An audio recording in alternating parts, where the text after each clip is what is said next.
Cette leçon abordera les sujets suivants: la carburation, les types d'injection et les composants du circuit, le circuit d'alimentation en injection indirecte, le circuit d'alimentation en injection directe. Sur un moteur à cycle à 4 temps, seule la détente est un temps moteur. Ce temps moteur est provoqué par une élévation de pression due à la combustion. La combustion est une réaction entre un comburant et un carburant permettant de récupérer de l'énergie.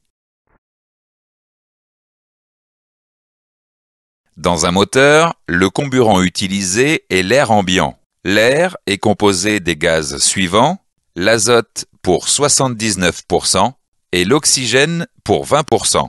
Le pourcentage restant est constitué de gaz rares.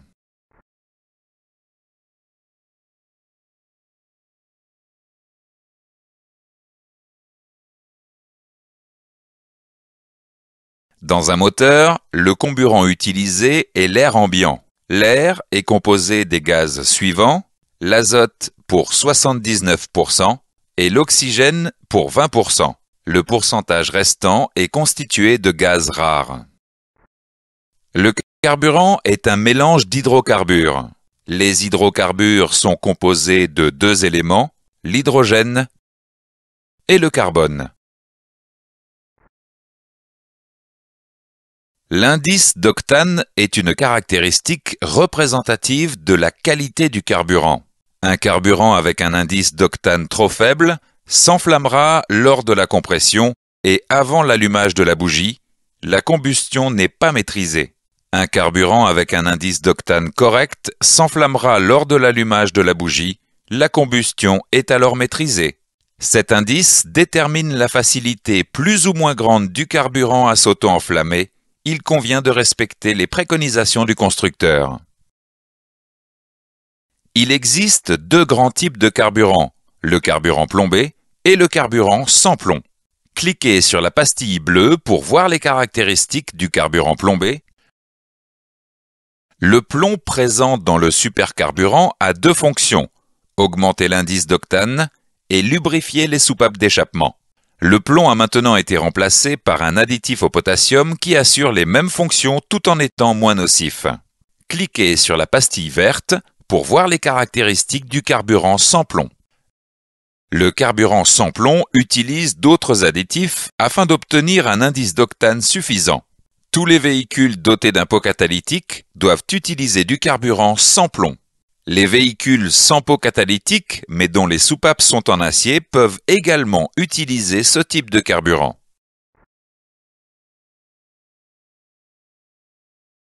Le mélange carburé doit répondre à 3 exigences afin de permettre une combustion la plus complète possible. Pour être combustible, le mélange air-essence doit être gazeux. En effet, l'essence à l'état liquide brûle difficilement. La pulvérisation par l'injecteur permet de faire passer l'essence à l'état gazeux. Un mélange homogène est un mélange dont la composition est identique en tout point. L'homogénéité du mélange influence la rapidité et la qualité de la combustion. Le dosage idéal correspond à un mélange de 1 g de carburant pour 14,8 g d'air. Dans ces conditions, la totalité de l'essence et de l'air est utilisée pour la combustion. À l'inverse, un excès d'air trop important ne permet plus d'assurer une combustion. La combustion est également impossible dans le cas d'un excès d'essence. La richesse est le rapport entre le dosage réel et le dosage idéal. Pour ce dosage idéal, la richesse est donc égale à 1. Lorsque le mélange contient davantage de carburant, la richesse augmente, le mélange est riche. Lorsque le mélange contient moins de carburant, la richesse diminue, le mélange est pauvre. Le lambda est l'inverse de la richesse. Pour le dosage idéal, le lambda est aussi égal à 1. Le lambda évolue à l'inverse de la richesse.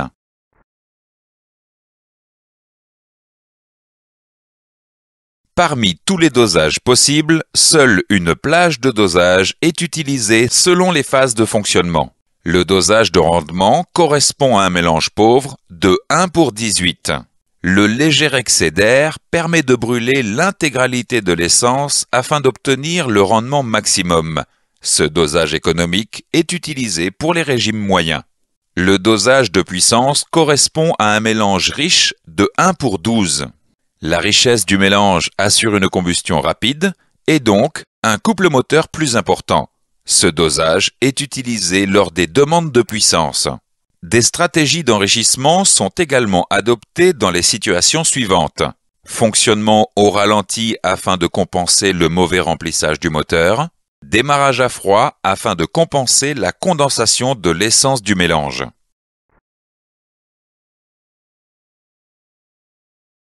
Faisons maintenant quelques exercices avant de continuer. Que représente l'indice d'octane?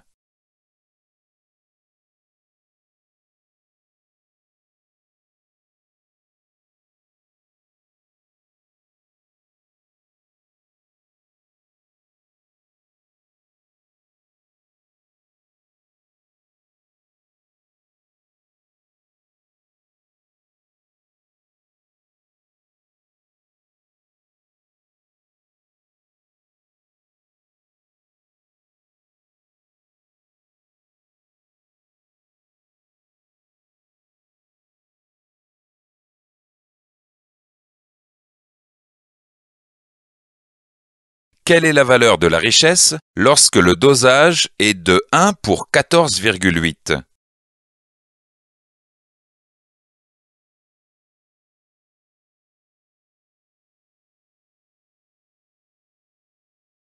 Comment évolue le lambda lorsque la proportion d'essence augmente dans le mélange?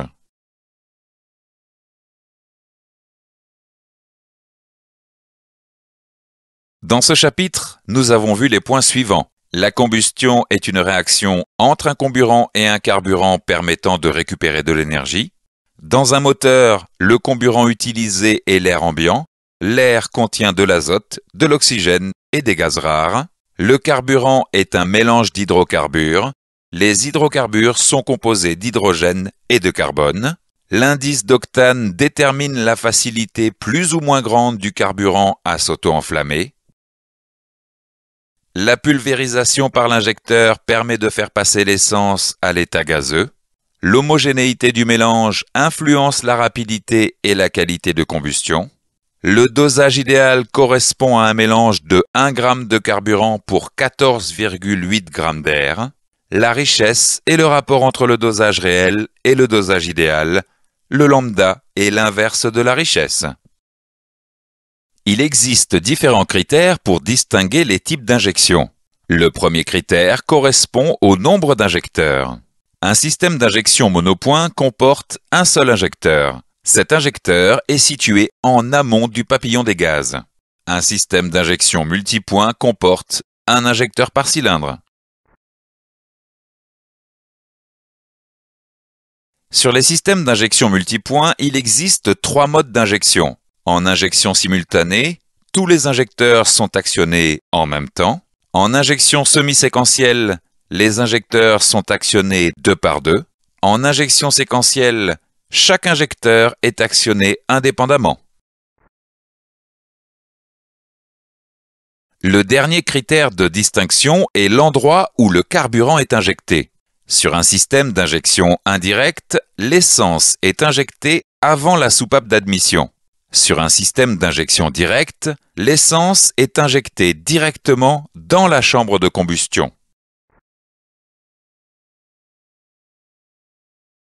Un système d'alimentation en carburant est composé des éléments suivants: un réservoir, une pompe à carburant, un filtre, un régulateur, une rampe et des injecteurs. Vous pouvez déplacer le curseur de la souris sur les éléments pour les identifier.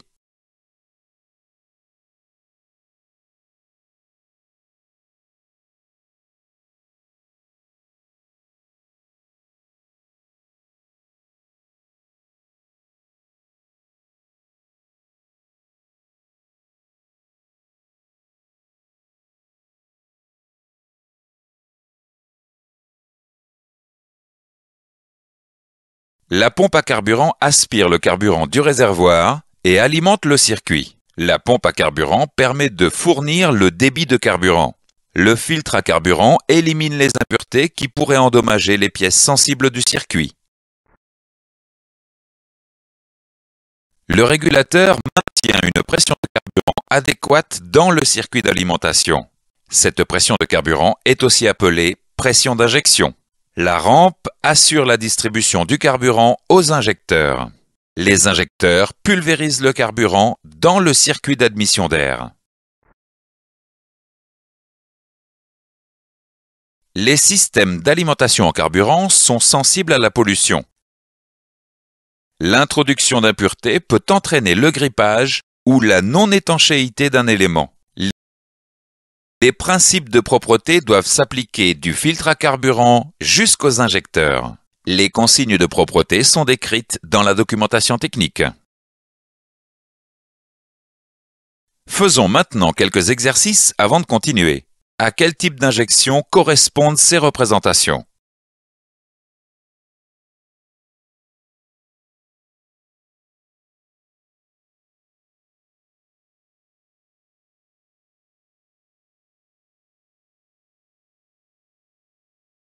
Quel élément permet de maintenir la pression d'injection?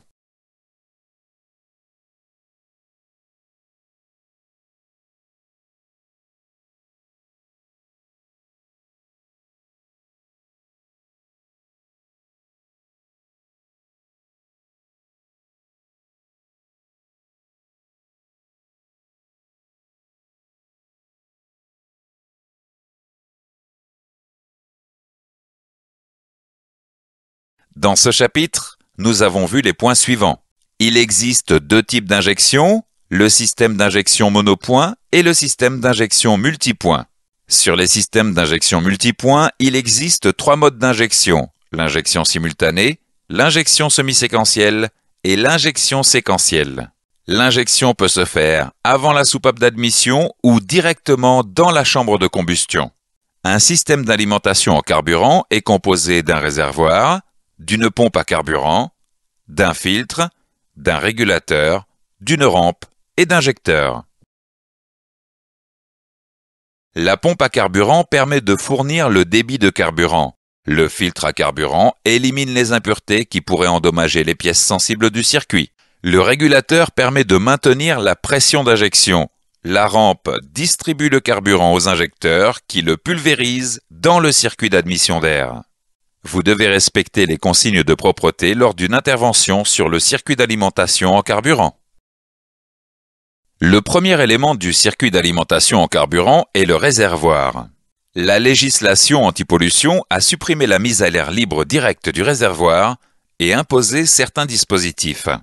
Le clapet d'interdiction de surremplissage évite au carburant de déborder. Cliquez sur le clapet d'interdiction. Lors du remplissage, le clapet est fermé et empêche le niveau d'essence de monter dans le volume de mise à l'air libre. À la remise en place du bouchon, le clapet s'ouvre. Les niveaux s'équilibrent entre la goulotte et le volume de mise à l'air libre. Cliquez sur le clapet à balles. Le clapet à balles évite le ressac de l'essence dans la goulotte de remplissage.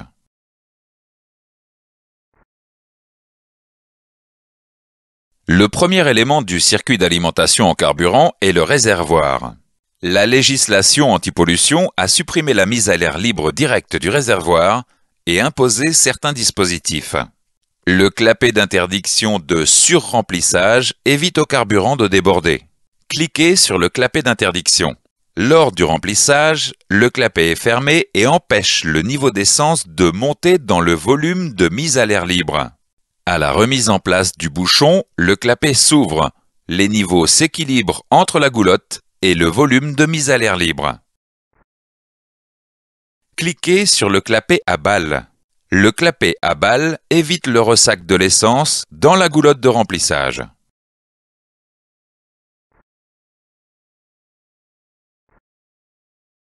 Cliquez sur le clapet de surpression-dépression. Le clapet de surpression-dépression intervient en cas d'obturation du circuit de recyclage des vapeurs d'essence. Le clapet permet la mise à l'air libre du réservoir en cas de surpression pour éviter que le réservoir ne gonfle.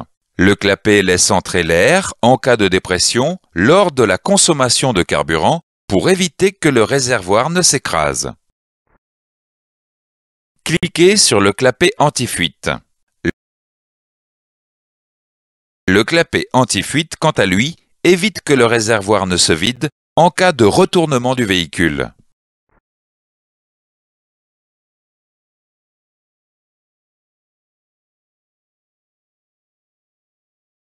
La pompe à carburant fournit un débit de carburant sous pression aux injecteurs. La pompe est entraînée par un moteur électrique. Une soupape de sécurité s'ouvre lorsque la pression à l'intérieur de la pompe devient trop forte. À la sortie, un clapet anti-retour maintient la pression d'essence dans le circuit afin d'éviter un désamorçage du circuit à l'arrêt du moteur. La pompe était fixée sous le châssis du véhicule. Sur les véhicules récents, la pompe est immergée dans le réservoir et très souvent fixée sur le même support que la jauge. Le filtre arrête les impuretés qui pourraient nuire au fonctionnement des injecteurs. Le filtre est situé sous le véhicule ou immergé dans le réservoir avec la jauge.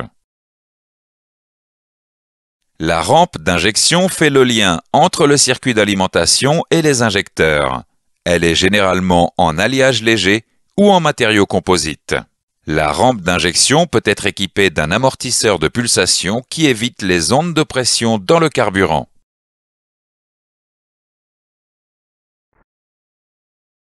L'injecteur se comporte comme une électrovanne. Au repos, l'injecteur est fermé grâce à un ressort. Lorsque l'injecteur est alimenté, son aiguille se décolle de son siège. Le carburant sous pression peut alors être injecté. Le temps d'ouverture des injecteurs dépend du temps de commande du calculateur. Il existe différents types d'injecteurs dont le débit, le nombre de trous et la forme du jet varient. Le régulateur de pression d'essence gère le débit de retour au réservoir afin de maintenir une pression de carburant correcte. Sur les systèmes multipoints, la pression de l'air au nez de l'injecteur varie en fonction de la charge. Le régulateur à pression variable adapte la pression d'essence en fonction de la pression dans le collecteur d'admission. Le débit injecté dépend donc uniquement du temps d'ouverture de l'injecteur. Le régulateur à pression variable est situé sur la rampe d'injection. Sur les derniers véhicules, la pression d'alimentation en essence n'est plus asservie à la pression collecteur. La pression d'essence est constante. Dans ce cas, c'est la gestion électronique qui permet d'adapter le temps d'injection en fonction de la pression dans le collecteur d'admission. Le régulateur à pression constante est immergé dans le réservoir. Voici un circuit d'alimentation en carburant à pression variable. Vous pouvez déplacer le curseur de la souris sur les éléments pour les identifier.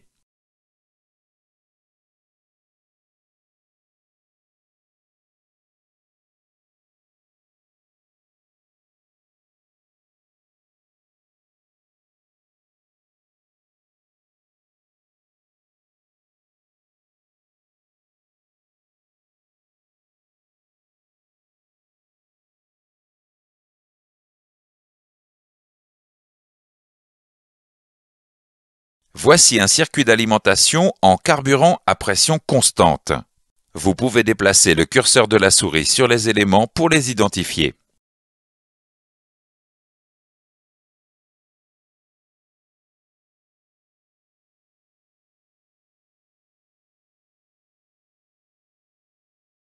Faisons maintenant quelques exercices avant de continuer. Quelles représentations correspondent aux emplacements possibles du filtre?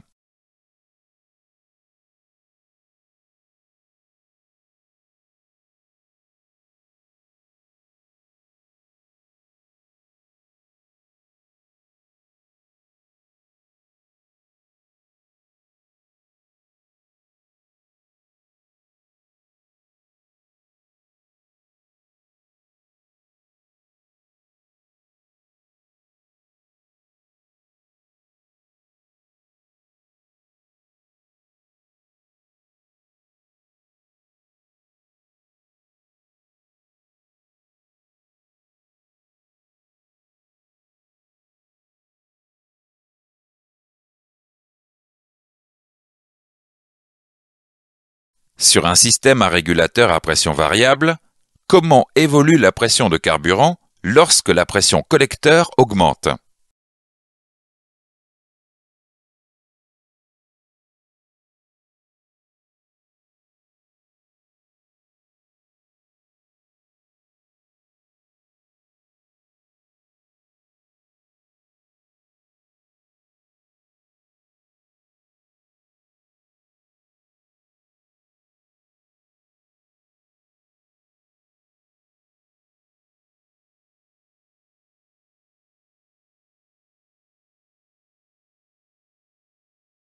Dans ce chapitre, nous avons vu les points suivants. La goulotte de remplissage contient un clapet d'interdiction de surremplissage et un clapet à balles. La goulotte de remplissage contient également un clapet de sécurité surpression-dépression et un clapet anti-fuite en cas de retournement. La pompe à carburant est fixée sous le châssis du véhicule ou immergée dans le réservoir.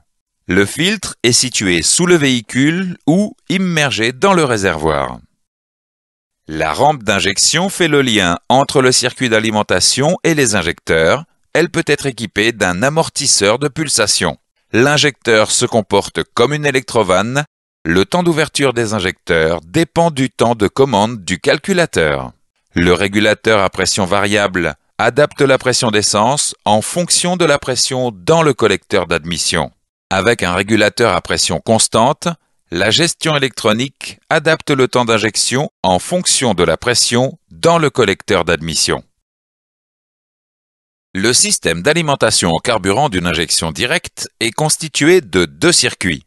Un circuit basse pression et un circuit haute pression.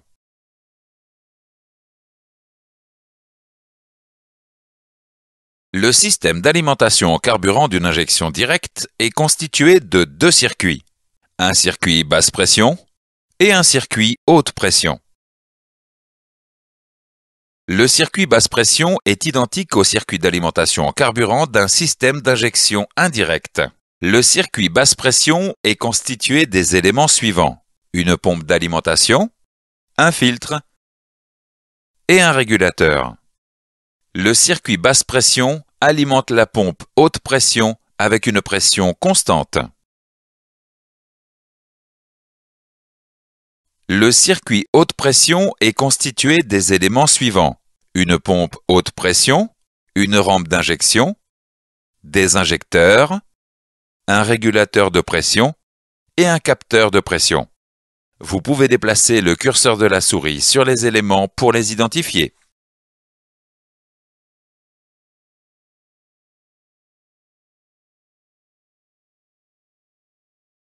La pompe haute pression est une pompe à 3 pistons radiaux.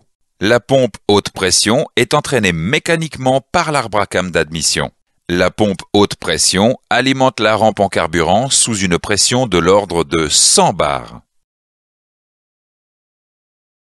Les injecteurs haute pression sont spécifiques.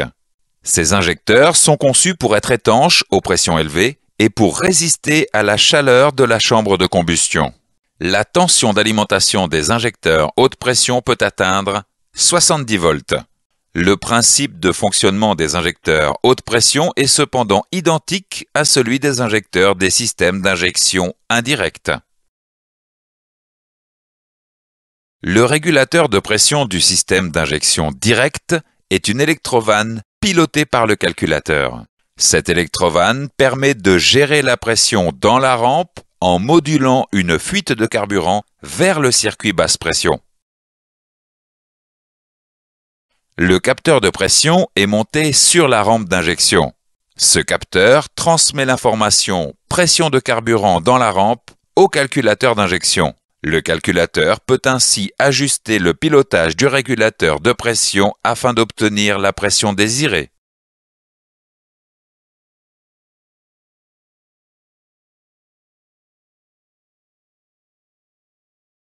Quelle que soit la panne sur le régulateur, le calculateur adapte le temps d'injection en fonction de la pression de carburant fournie par le capteur. Si le régulateur n'est pas alimenté, la pression dans la rampe est faible, mais suffisante pour permettre au moteur de fonctionner. Si la pression dans la rampe devient trop élevée, le calculateur allume un voyant défaut, puis Stoppe le moteur. Faisons maintenant quelques exercices avant de continuer. Comment la pompe haute pression du système à injection directe est-elle entraînée?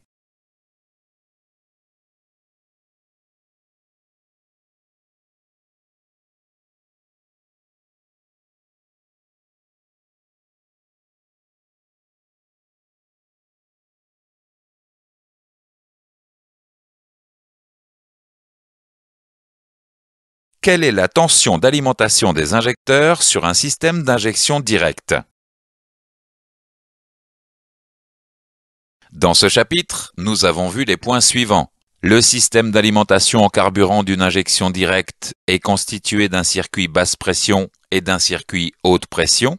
Le circuit basse pression alimente la pompe haute pression avec une pression constante.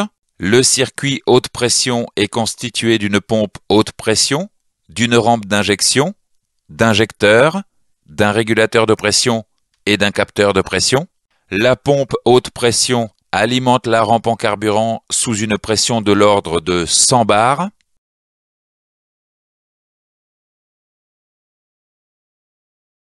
Les injecteurs haute pression sont spécifiques mais fonctionnent sur le même principe que les injecteurs classiques. Le régulateur de pression du système d'injection directe est une électrovanne pilotée par le calculateur. Le calculateur utilise l'information pression de carburant dans la rampe afin d'ajuster le pilotage du régulateur de pression. Il existe différents modes dégradés pour la régulation de pression de carburant. Cette leçon est maintenant terminée. Voici un récapitulatif des chapitres que nous avons vus dans cette leçon. Vous pouvez revoir un chapitre en le sélectionnant avec la souris. Vous pouvez accéder au test des prérequis en cliquant sur le bouton Suite. Les écrans suivants permettront de tester vos connaissances. Quel élément permet de fournir un débit de carburant?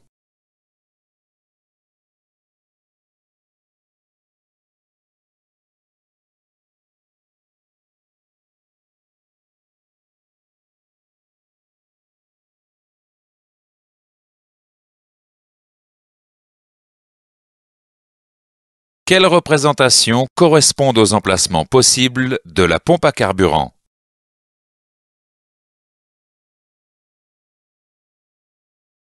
À quel type d'injection correspondent ces représentations?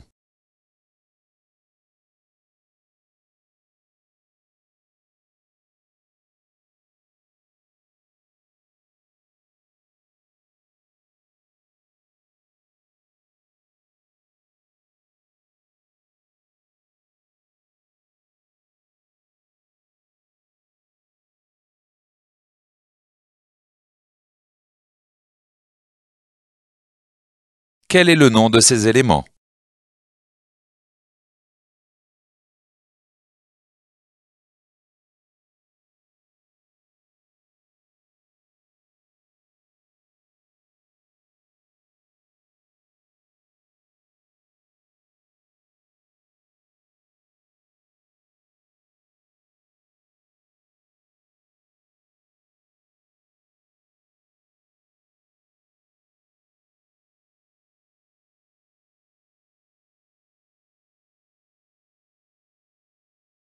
Comment évolue la richesse lorsque la proportion d'essence augmente dans le mélange?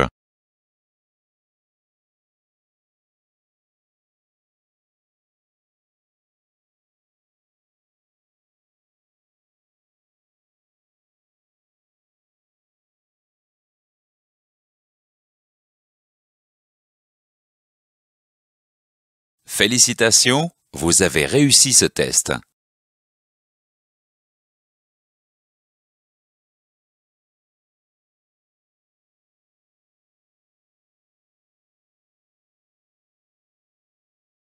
Cette leçon abordera les sujets suivants: les principes de la combustion, les circuits d'allumage, la fonction allumage, la fonction anti-cliquetis.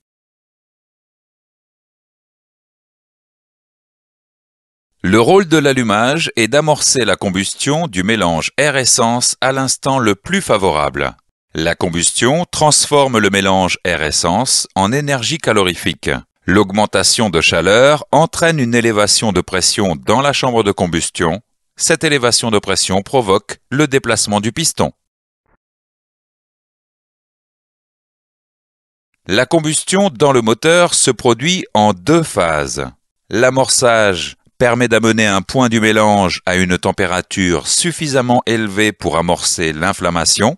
La propagation du front de flamme permet l'inflammation du mélange par couches successives. La combustion du mélange n'est pas immédiate. Il faut environ 2 millisecondes entre l'amorçage et la combustion complète. Ce temps de combustion a une conséquence sur l'allumage que nous allons voir.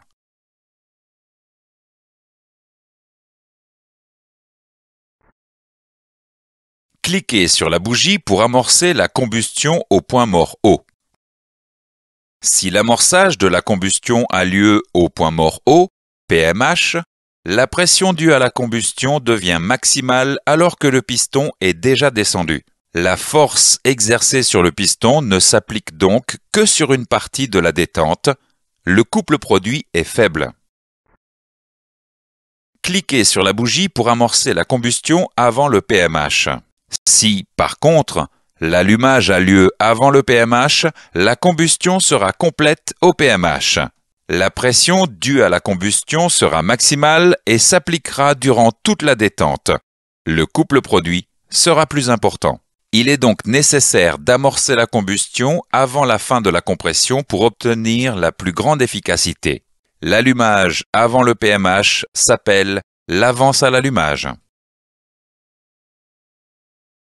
Nous allons maintenant voir les défauts pouvant intervenir au niveau de la combustion. Dans le cas d'une combustion détonante, le début de la combustion se produit normalement, mais par suite de l'élévation de pression, le mélange non touché par la flamme s'échauffe brusquement en totalité. La combustion détonante est favorisée par un indice d'octane trop faible par rapport au taux de compression du moteur.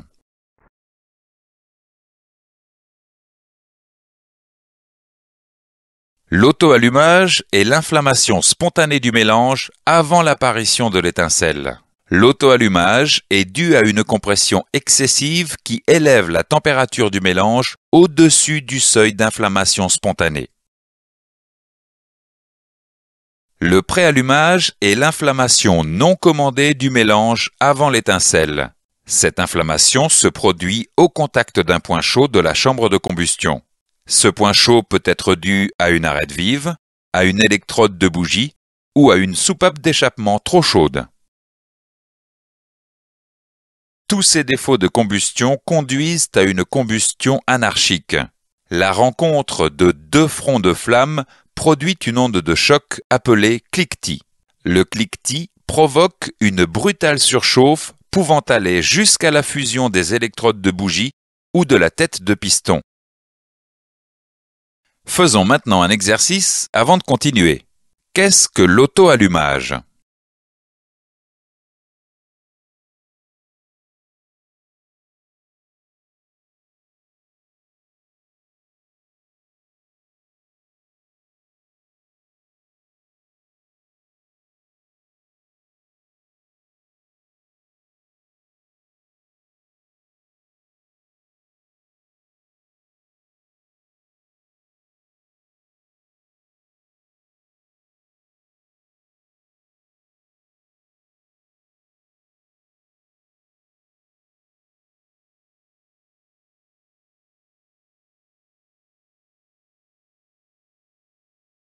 Dans ce chapitre, nous avons vu les points suivants.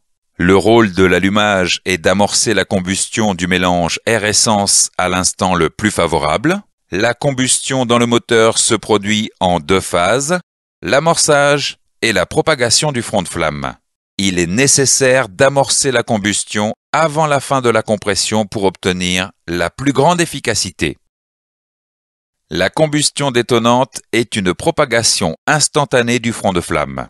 L'auto-allumage est l'inflammation spontanée du mélange avant l'apparition de l'étincelle. Le préallumage est l'inflammation non commandée du mélange avant l'étincelle due à un point chaud. La rencontre de deux fronts de flamme produit une onde de choc appelée cliquetis. Un circuit d'allumage est constitué des éléments suivants. Un interrupteur, une bobine composée de 2 enroulements et une bougie. L'interrupteur peut être actionné mécaniquement, contrôlé par un module de puissance d'allumage ou contrôlé par un calculateur. S'il y a une seule bobine, l'allumage est alors distribué vers les bougies. Dans le cas d'un allumage statique, il y a une bobine pour 1 ou 2 cylindres.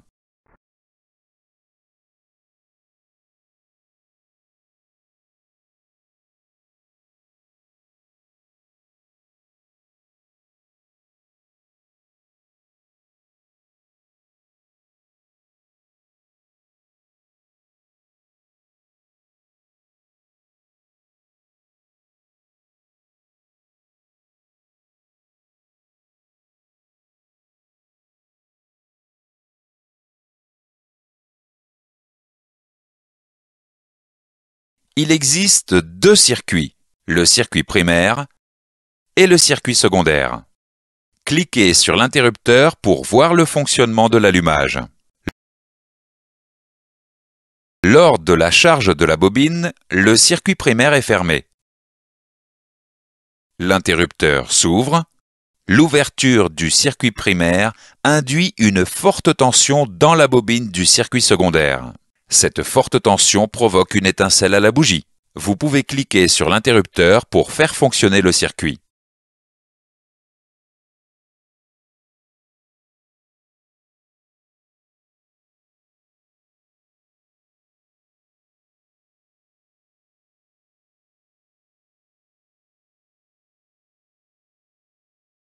Sur les systèmes récents, le calculateur d'injection gère aussi la fonction allumage. Cependant, sur certains systèmes, l'interrupteur du circuit primaire est intégré dans un module de puissance d'allumage MPA. Le MPA gère l'intensité de charge de la bobine. Le calculateur envoie un signal de commande au MPA qui ouvre le circuit primaire pour déclencher l'allumage.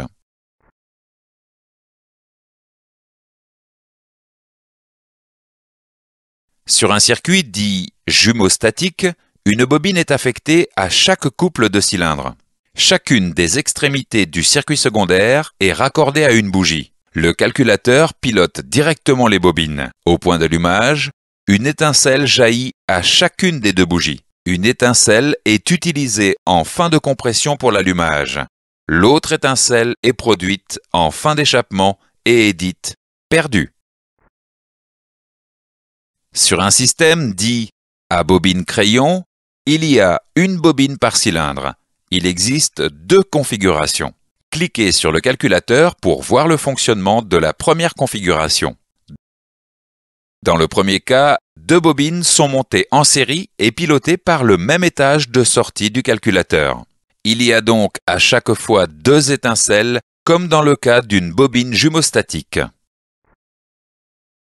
Cliquez sur le calculateur pour voir le fonctionnement de la seconde configuration. Il existe cependant des systèmes où chaque bobine est pilotée par un étage de sortie du calculateur distinct. Dans ce cas, il n'y a qu'une étincelle qui est produite de manière séquentielle pour chaque cylindre.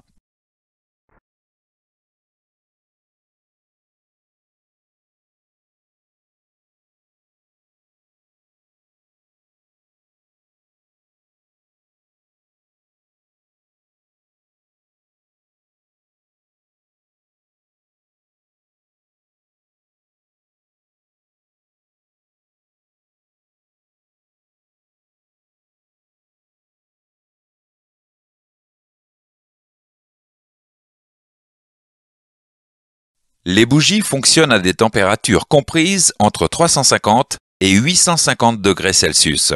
Il est impératif de monter les bougies préconisées par le constructeur. En effet, la gamme thermique d'une bougie détermine sa capacité à évacuer la chaleur. Si la bougie n'évacue pas assez de chaleur, elle reste chaude et peut provoquer un préallumage. Si la bougie évacue trop de chaleur, elle n'est pas en température et s'encrasse. Outre le contrôle visuel de l'état des bougies, il convient de les remplacer conformément aux intervalles de remplacement préconisés. Le traceur de courbe de l'outil de diagnostic permet de visualiser la courbe du signal du circuit secondaire. Le traceur de courbe permet de voir les informations suivantes: la charge de la bobine, la tension d'ionisation, la durée de l'étincelle et la pente de l'étincelle. La tension d'ionisation correspond à la tension nécessaire pour amorcer l'étincelle. La pente de l'étincelle est due à l'augmentation de pression dans le cylindre qui s'oppose au maintien de l'étincelle. Ces paramètres peuvent permettre d'établir un diagnostic.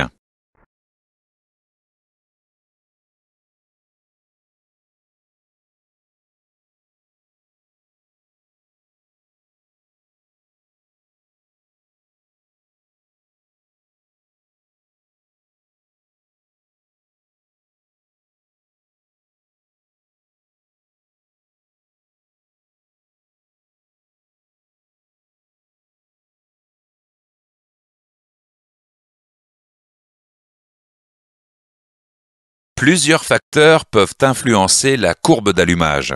Ces facteurs sont la richesse, la pression dans la chambre de combustion ou l'écartement des électrodes de la bougie. Par exemple, si l'écartement des électrodes de la bougie augmente, la tension d'ionisation nécessaire à l'amorçage doit être plus grande.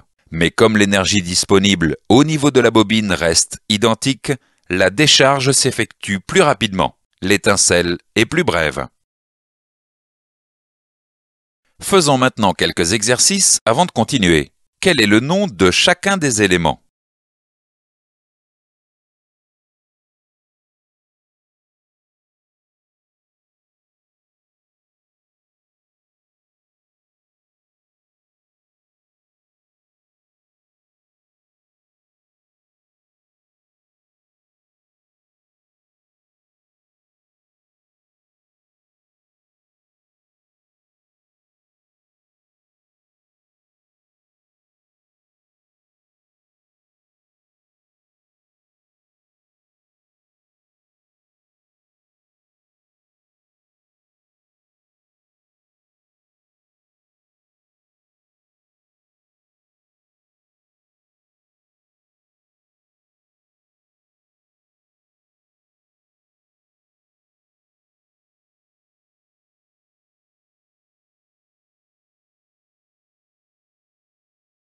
Sur un circuit jumeaustatique, lorsqu'une étincelle se produit en fin de compression, dans quelle position se situe l'autre cylindre allumé?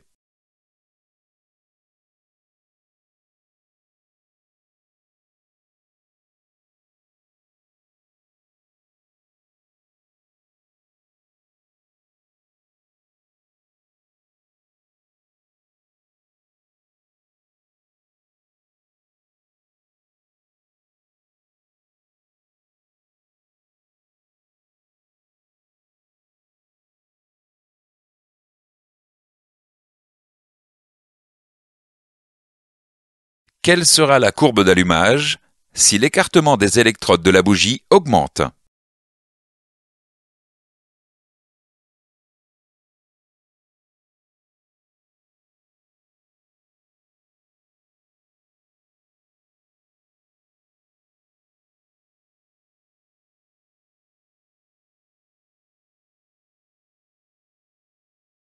Dans ce chapitre, nous avons vu les points suivants. Un circuit d'allumage est constitué d'un interrupteur, d'une bobine composée de 2 enroulements et d'une bougie. L'ouverture du circuit primaire induit une forte tension dans la bobine du circuit secondaire. Cette forte tension provoque une étincelle à la bougie. Le calculateur envoie un signal de commande au module de puissance d'allumage, MPA, qui ouvre le circuit primaire pour déclencher l'allumage. Sur un circuit dit jumeaustatique, une bobine est affectée à chaque couple de cylindres. Au point d'allumage, une étincelle jaillit à chacune des 2 bougies. Sur un système dit à bobine crayon, il y a une bobine par cylindre. Il existe 2 configurations. Les bobines sont pilotées 2 par 2 ou indépendamment. Il est impératif de monter les bougies préconisées par le constructeur. Le traceur de courbe de l'outil de diagnostic permet de visualiser la courbe du signal du circuit secondaire. Plusieurs facteurs peuvent influencer la courbe d'allumage. L'outil de diagnostic permet de vérifier la cohérence des informations reçues. La fonction allumage permet de déclencher l'étincelle au moment approprié. Cette fonction utilise les éléments suivants, le capteur volant-moteur et les bobines. Vous pouvez déplacer le curseur de la souris sur les éléments pour les identifier.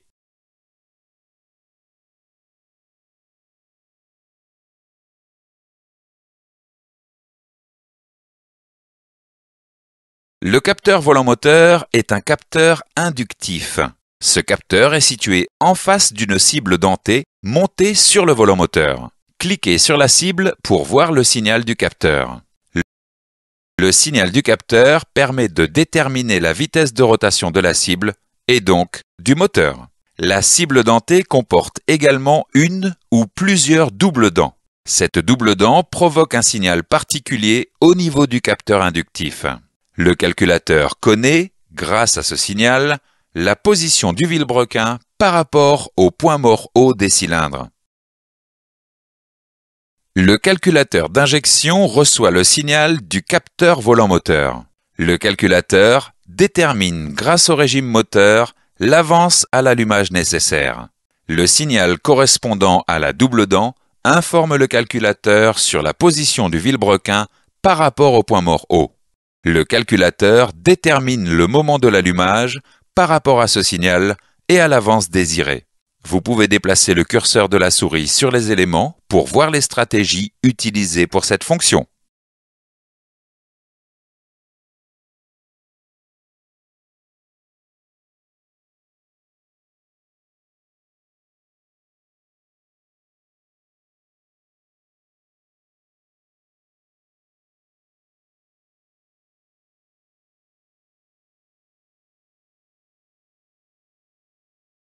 L'avance à l'allumage peut être modifiée en fonction des paramètres suivants: la pression du collecteur d'admission, la température d'eau et la température d'air.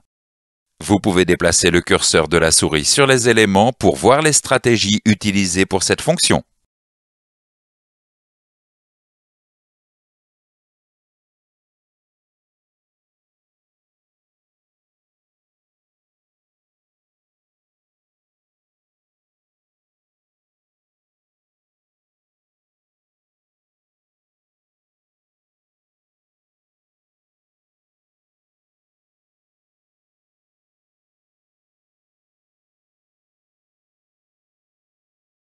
La plupart des véhicules utilisent des systèmes d'allumage qui déclenchent deux étincelles simultanées sur deux cylindres. Une étincelle est utilisée en fin de compression pour l'allumage, l'autre étincelle est produite en fin d'échappement et est dite perdue. Cependant, certains systèmes déclenchent une seule étincelle par cycle. Dans ce cas, il n'y a qu'une étincelle qui est produite de manière séquentielle pour chaque cylindre. L'information permettant de reconnaître le cylindre devant être allumé est fournie par le capteur d'Arbracam. Il existe une stratégie particulière sur les véhicules équipés d'une transmission automatique. Cette stratégie est appelée estompage de couple. Le calculateur de transmission automatique envoie un signal au calculateur d'injection lors du changement de rapport. Le calculateur d'injection diminue l'avance à l'allumage durant le changement de rapport. La diminution de l'avance à l'allumage permet de réduire le couple moteur et donc de rendre le changement de rapport plus souple. Il n'existe pas de stratégie de mode dégradé pour le capteur volant-moteur. Tout défaut sur ce capteur empêche le fonctionnement du moteur. Tout défaut sur les autres capteurs entraîne l'utilisation d'une avance prédéfinie. Vous pouvez déplacer le curseur de la souris sur les éléments pour voir les stratégies de mode dégradé.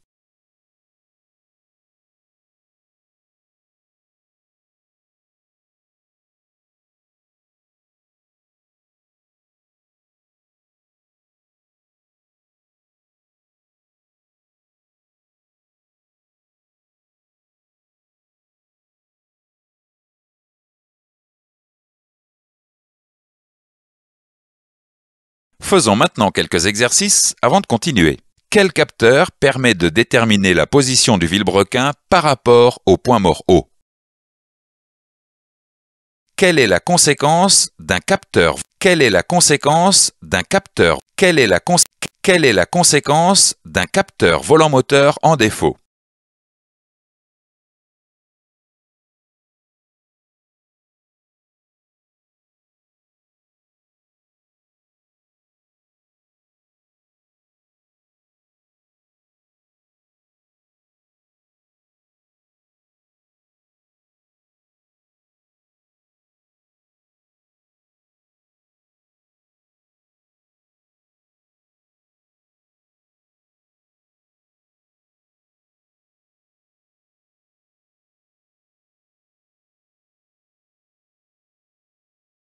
Dans ce chapitre, nous avons vu les points suivants. La fonction allumage permet de déclencher l'étincelle au moment approprié. Le capteur volant moteur permet de déterminer la vitesse de rotation du moteur et la position du vilebrequin par rapport au point mort haut des cylindres. Le calculateur détermine le moment de l'allumage par rapport au signal du capteur volant moteur et à l'avance désirée. Certains systèmes déclenchent une seule étincelle par cycle grâce au signal fourni par le capteur d'arbre à cames. La diminution de l'avance à l'allumage permet de réduire le couple moteur et donc de rendre le changement de rapport plus souple. Il n'existe pas de stratégie de mode dégradé pour le capteur volant moteur. Tout défaut sur les autres capteurs entraîne l'utilisation d'une avance prédéfinie. La fonction anti-cliquetis permet d'optimiser l'avance à l'allumage sans conséquences nuisibles pour le moteur. Cette fonction utilise les éléments suivants: le capteur de cliquetis, le capteur volant moteur et les bobines d'allumage. Vous pouvez déplacer le curseur de la souris sur les éléments pour les identifier.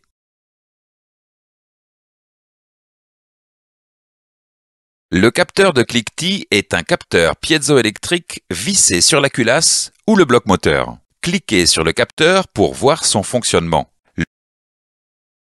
Le capteur de cliquetis transmet un signal électrique correspondant aux vibrations du moteur au calculateur d'injection. Le calculateur analyse le signal et en déduit la présence ou non de cliquetis.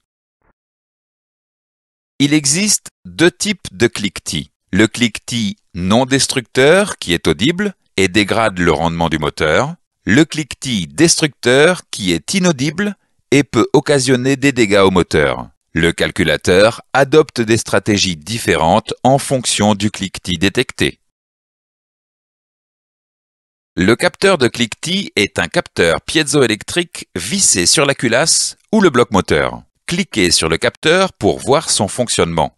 Le capteur de cliquetis transmet un signal électrique correspondant aux vibrations du moteur au calculateur d'injection. Le calculateur analyse le signal et en déduit la présence ou non de cliquetis.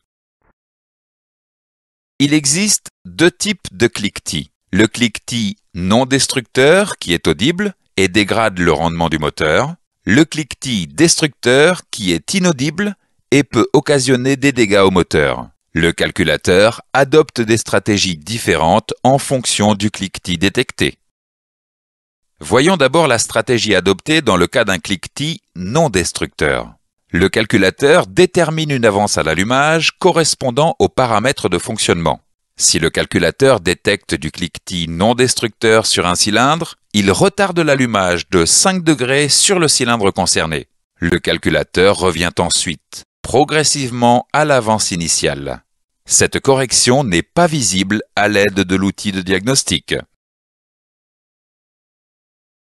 Voyons maintenant la stratégie adoptée en cas de cliquetis destructeur. Le calculateur détermine une avance à l'allumage correspondant aux paramètres de fonctionnement. Si le calculateur détecte du cliquetis destructeur sur un cylindre, il retarde l'allumage de 5 degrés sur le cylindre concerné.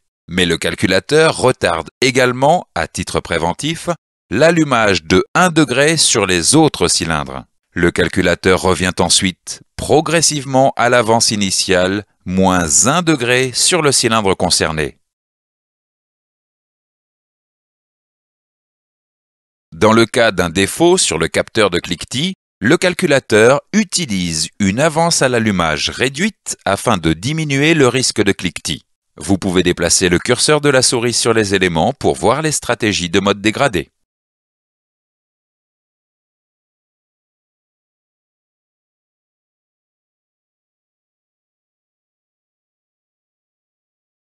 Faisons maintenant un exercice avant de continuer. Quel type de correction est visible à l'aide de l'outil de diagnostic?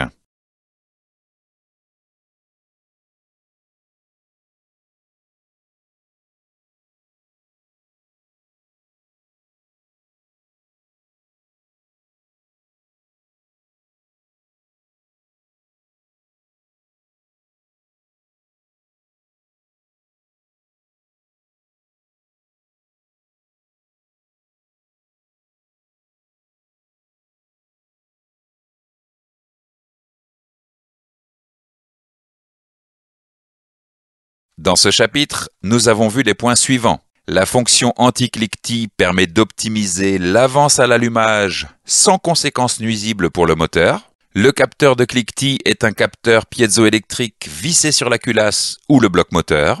Si le calculateur détecte du cliquetis non destructeur sur un cylindre, il retarde l'allumage de 5 degrés sur le cylindre concerné. Si le calculateur détecte du cliquetis destructeur sur un cylindre, il retarde l'allumage de 5 degrés sur le cylindre concerné et de 1 degré sur les autres cylindres. Dans le cas d'un défaut sur le capteur de cliquetis, le calculateur utilise une avance à l'allumage réduite afin de diminuer le risque de cliquetis. Cette leçon est maintenant terminée. Voici un récapitulatif des chapitres que nous avons vus. Les écrans suivants permettront. Quel capteur transmet un signal électrique correspondant aux vibrations du moteur? Quel est le nom de chaque zone de cette courbe d'allumage?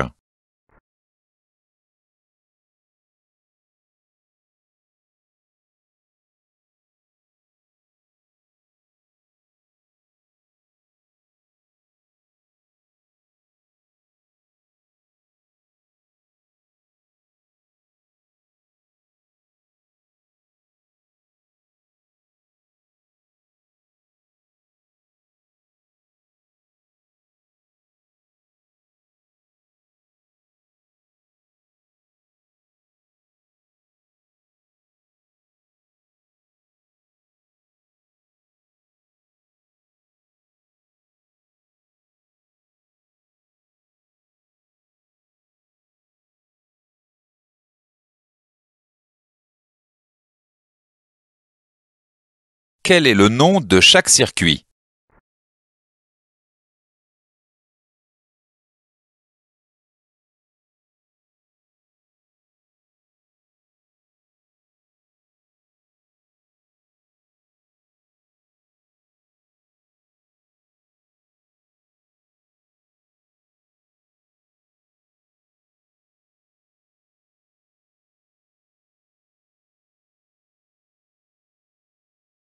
Pourquoi est-il nécessaire de déclencher l'allumage avant le point mort O?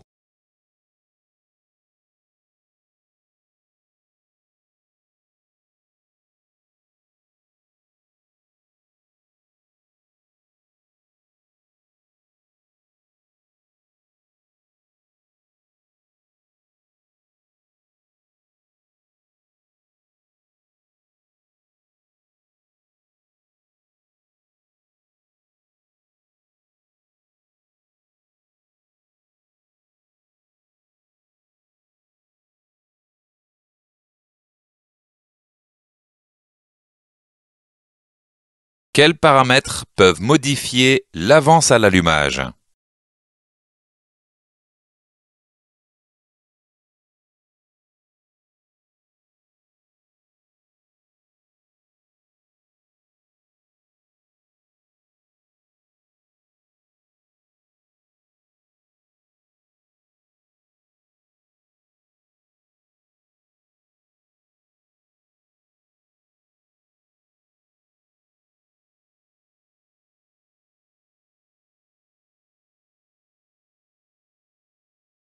Vous n'avez pas le niveau requis pour ce test.